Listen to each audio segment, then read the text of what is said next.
आज मैं आपके सामने एक ऐसे केमिकल के बारे में बात करूंगा जिसकी इंडिया के अंदर जो डिमांड है वो है 1 लाख टन से ऊपर की पर एनम की। और आपको हैरानगी होगी इस बात को सुन के कि इंडिया में फिलहाल अराउंड 75,000 टन्स ये केमिकल इंपोर्ट होता है फिलहाल। बिकॉज डोमेस्टिक प्रोडक्शन इस केमिकल की अभी फिलहाल सिर्फ 25,000 टन्स पर एनम की है। इस सेक्टर में एक ही लिस्टेड प्लेयर है जो कि इतनी बड़ी कैपेसिटी पे काम कर रहा है, जिसका नाम है मनाली पेट्रोकेमिकल्स। और कंपनी ने आज से 2 साल पहले एक अनाउंसमेंट करी थी एक्सपेंशन प्लान के अंदर, जिसके अंदर उन्होंने ये बोला था कि वो आज से कुछ सालों के अंदर अपनी प्रोडक्शन जो 22,000 टन्स पर एनम की है उसको इंक्रीज करके 70,000 पर एनम कर देंगे।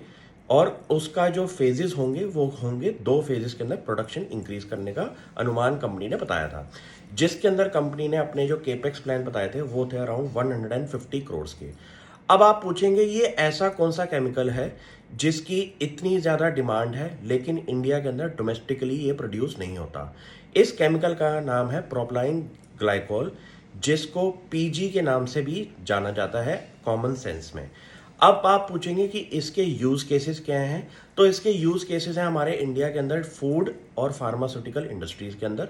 और ऐसा केमिकल जो कि अभी फिलहाल इंडिया में इंपोर्ट होता हो, तो उस पर अगर आप कुछ ऐसी कंपनीज आइडेंटिफाई कर लें तो आपको ये पता चल जाएगा कि इंडिया की डोमेस्टिक डिमांड को कवर करने के लिए अगर हम ऐसे लिस्टेड प्लेयर्स के अंदर अपना स्क्रीनिंग क्राइटेरिया लगाएं तो आपको ये पता चल जाएगा कि इंडिया जैसे मैन्युफैक्चरिंग कैपेसिटीज़ इंक्रीज़ करने की बात कर रहा है कि हमें इंपोर्ट डिपेंडेंस अपनी कम करनी है। तो ऐसे केसेस पे आप अपना लुक देख सकते हैं फाइंड आउट करके कि ऐसे कौन से केमिकल हैं जो इंडिया में फ़िलहाल इंपोर्ट भी बहुत ज़्यादा तेज़ी से हो रहे हैं। मुझे लगता है कि ऐसी कंपनीज को आइडेंटिफाई करना जिनकी बैलेंस शीट में बहुत ज़्यादा डेट ना हो, कंपनीज के कुछ टाइम पीरियड के अंदर आप फाइनेंशियल रेशियोज भी मैच करके देखें कि वहाँ पे मैनेजमेंट जो बातें कर रही है एक्सपेंशन की उस पर प्रोग्रेस क्या चल रही है। तो ये बात कंपनी ने आज से 2 साल पहले बोली थी। तो आपको कंपनी की लेटेस्ट एनुअल रिपोर्ट खुद खोल के चेक करना है कि इस एक्सपेंशन पे कंपनी की प्रोग्रेस के बारे में कोई इन्फॉर्मेशन है या नहीं।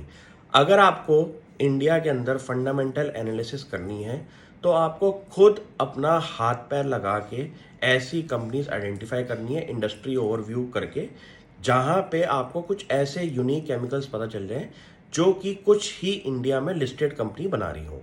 Thank you.